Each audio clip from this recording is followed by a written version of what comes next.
स्वागत है आज के इस नए डेली एक्सप्लेनर में। आज हम सिर्फ खबरें नहीं पढ़ेंगे बल्कि आज की बड़ी सुर्खियों को सीधे आपके यूपीएससी सिलेबस से डिकोड करेंगे। बिना एक भी सेकंड बर्बाद किए सीधा पॉइंट पर आएंगे और देखेंगे कि आज का करंट अफेयर्स आने वाले प्रीलिम्स और मेंस एग्जाम के लिए कैसे काम आने वाला है। हमारा टारगेट एकदम क्लियर है, फालतू शोर को कट करना और उन हाई यील्ड टॉपिक्स पर फोकस करना जो सच में एग्जाम में स्कोर दिलाएंगे। तो चलिए जल्दी से आज के एजेंडे पर नजर डाल लेते हैं। आज का पूरा फोकस हमारे जनरल स्टडीज पेपर्स पे रहेगा। हम कुल 6 बहुत ही क्रूशल टॉपिक कवर करने वाले हैं। राज्य सरकारों का गठन, असम का प्रतिनिधित्व संकट, ग्लोबल वॉर का economic impact, defence innovation ecosystem और हेरिटेज कंजर्वेशन पर आई वो शॉकिंग कैग रिपोर्ट। और हाँ, लास्ट में एक रैपिड फायर रिविजन भी करेंगे ताकि सब कुछ दिमाग में अच्छे से सेट हो जाए। आइए शुरुआत करते हैं अपने पहले GS2 टारगेट से। हाल ही में तमिलनाडु, पश्चिम बंगाल और केरल में इलेक्शन के बाद जो हिस्टोरिक डेवलपमेंट्स हुए हैं ना, वो हमारी राज्य व्यवस्था और कोलिशन पॉलिटिक्स यानी गठबंधन की राजनीति को समझने के लिए एक शानदार केस स्टडी हैं। देखिए, सबसे बड़ी ब्रेकिंग न्यूज़ अभी तमिलनाडु से आ रही है। वहां दशकों बाद पहली बार एक हंग असेंबली यानी त्रिशंकु विधानसभा की स्थिति बनी है। टीवी के पार्टी के विजय ने चीफ मिनिस्टर पद की शपथ ली है। उनकी पार्टी को 234 में से 108 सीटें मिली, जो कि 118 के मेजॉरिटी मार्क्स से कम है। पर हुआ ये कि उन्हें इलेक्शन के बाद दूसरी पार्टियों का सपोर्ट मिल गया। इसने लिटरली 59 साल पुरानी डीएमके और एआईएडीएमके की मोनोपोली को तोड़ कर रख दिया है। लेकिन यहाँ एक बहुत बड़ा विवाद तब खड़ा हो गया जब गवर्नर ने शपथ से पहले ही 118 विधायकों के सिग्नेचर वाले लेटर्स मांग लिए। कई क्रिटिक्स इसे पूरी तरह से अनकॉन्स्टिट्यूशनल बता रहे हैं। अब यहीं से हमारे स्टैटिक सिलेबस का कनेक्शन बनता है। जब भी त्रिशंकु विधानसभा बनती है ना, तो आर्टिकल 164 और सरकारिया कमीशन की सिफारिशें पिक्चर में आ जाती हैं। सरकारिया कमीशन ने गवर्नमेंट फॉर्मेशन के लिए एक बड़ा ही क्लियर प्रेफरेंस ऑर्डर सेट किया हुआ है। और फिर आता है हमारा ऐतिहासिक SR बोम्बई केस, जो साफ तौर पर ये एस्टैब्लिश करता है कि बहुमत का इकलौता टेस्ट सिर्फ और सिर्फ सदन के पटल पर यानी फ्लोर टेस्ट के जरिए ही हो सकता है, गवर्नर के राजभवन में लेटर्स दिखा के बिल्कुल नहीं। अब यहाँ एक बहुत ही क्लासिक प्रीलिम्स ट्रैप है। इसे ध्यान से समझिएगा। हम अक्सर न्यूज़ में सुनते हैं कि गवर्नर ने विश्वास मत का आदेश दिया है, राइट? लेकिन ये एक बहुत बड़ी गलतफहमी है। असल में गवर्नर केवल फ्लोर टेस्ट का निर्देश दे सकते हैं, और जो अविश्वास प्रस्ताव या नो कॉन्फिडेंस मोशन होता है वो हमेशा सिर्फ विपक्ष लेकर आता है। इन शब्दों के बीच का जो ये बारीक सा अंतर है ना, यही अपकमिंग प्रीलिम्स में आपके मार्क्स डिसाइड कर सकता है। इसी कॉन्टेक्स्ट में जरा पश्चिम बंगाल और केरल के पोस्ट पोल डेवलपमेंट्स को भी देखते हैं। बंगाल में बीजेपी ने बड़ी छलांग लगाते हुए 200 से ज्यादा सीटें जीत ली हैं और सुवेंदु अधिकारी वहां सीएम बने हैं। वहीं केरल में कांग्रेस के अंदर एक बड़ा जनरेशनल शिफ्ट देखने को मिल रहा है। केरल की बात हो ही रही है तो एक और प्रीलिम्स पॉइंट नोट कर लीजिए, KIFFB यानी Kerala infrastructure investment fund board. याद रहे, ये सिर्फ एक स्पेशल पर्पस व्हीकल या SPV है, ये कोई बैंक नहीं है। तो अभी तक जो कुछ भी हमने डीकोड किया उसे इस मेंस प्रैक्टिस क्वेश्चन पर अप्लाई करके देखते हैं। सवाल है, नवगठित सरकार से 72 घंटे के भीतर विश्वास मत की मांग करना संवैधानिक रूप से अस्वीकार्य और राजनीतिक रूप से खतरनाक है। इसका एनालिसिस करना है। यहाँ मेन पॉइंट ये है कि क्या गवर्नर की ये डिमांड कॉन्स्टिट्यूशनल मोरालिटी के खिलाफ है। इस आंसर को फ्रेम करते टाइम सरकारिया कमीशन और SR बोम्बई केस का रेफरेंस देना एकदम मस्ट है। चलिए अब राज व्यवस्था से ही जुड़े अपने अगले टॉपिक पर चलते हैं, जो GS1 और GS2 दोनों के लिए सुपर इम्पोर्टेंट है। ये असम इलेक्शन के बाद सामने आए एक बहुत ही यूनिक रिप्रेजेंटेशन क्राइसिस से जुड़ा है। और ये सिचुएशन हमें इतिहास के एक पन्ने की याद दिलाती है।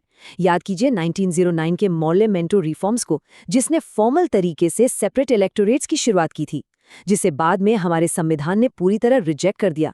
लेकिन आज असम की सिचुएशन देखिए। NDA के 102 MLAs मेनली हिंदू हैं, जबकि 22 ऑपोजिशन MLAs मुस्लिम हैं। आर्टिकल 325 की यूनिवर्सल अडल्ट फ्रेंचाइज के बावजूद ये जो ग्राउंड रियलिटी है ना, ये एक डी फैक्टो डेमोग्राफिक सेपरेशन दिखा रही है। ये कोई पॉलिसी नहीं है, बल्कि एक स्ट्रक्चरल आउटकम बन गया है। असम के इस पॉलिटिकल लैंडस्केप से कुछ और प्रीलिम्स ट्रैप्स निकल कर आते हैं जिनसे बचकर रहना है। पहला, इस बार असम इलेक्शन 3 फेज में नहीं बल्कि सिर्फ एक ही फेज में हुए। दूसरा, AIUDF और कांग्रेस 2 बिल्कुल अलग अलग पार्टियां हैं, इन्हें एक समझने की गलती बिल्कुल मत कीजिएगा।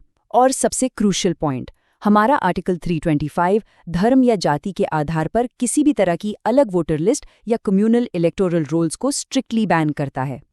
चलिए अब गियर शिफ्ट करते हैं और चलते हैं इकोनॉमी यानी GS3 की तरफ। अभी जो अमेरिका ईरान के बीच टेंशन और हॉर्मुज स्ट्रेट की नाकेबंदी चल रही है ना, उसने पूरी दुनिया की सप्लाई चेन को हिलाकर रख दिया है।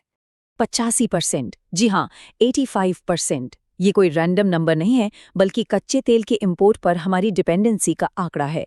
ये मैसिव नंबर हमें बताता है कि वेस्ट एशिया के समुद्री रास्तों पर होने वाली कोई भी नाकेबंदी हमारी एनर्जी सिक्योरिटी के लिए कितना बड़ा खतरा है। लिटरली हमारी इकोनॉमी की नस वहां दबती है। और इसी सीरियस सिचुएशन को टैकल करने के लिए प्रधानमंत्री ने एक बड़े स्ट्रक्चरल शिफ्ट की बात कही है।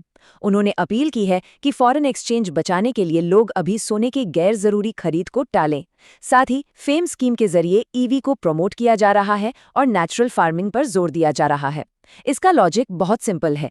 जो फर्टिलाइजर की बोरी इंटरनेशनल मार्केट में 3,000 रुपए की है, वो हमें भारी सब्सिडी पर इंपोर्ट करनी पड़ती है। अगर हम नेचुरल फार्मिंग अपनाएंगे और वोकल फॉर लोकल बनेंगे तो हमारा इंपोर्ट बिल काफी हद तक कम हो जाएगा, जो सीधा हमारे करंट अकाउंट डेफिसिट को कंट्रोल करने में मदद करेगा। इन सब के बीच इकोनॉमी से एक बहुत ही पॉजिटिव सिग्नल भी आ रहा है। ये 67% का नंबर देखिए।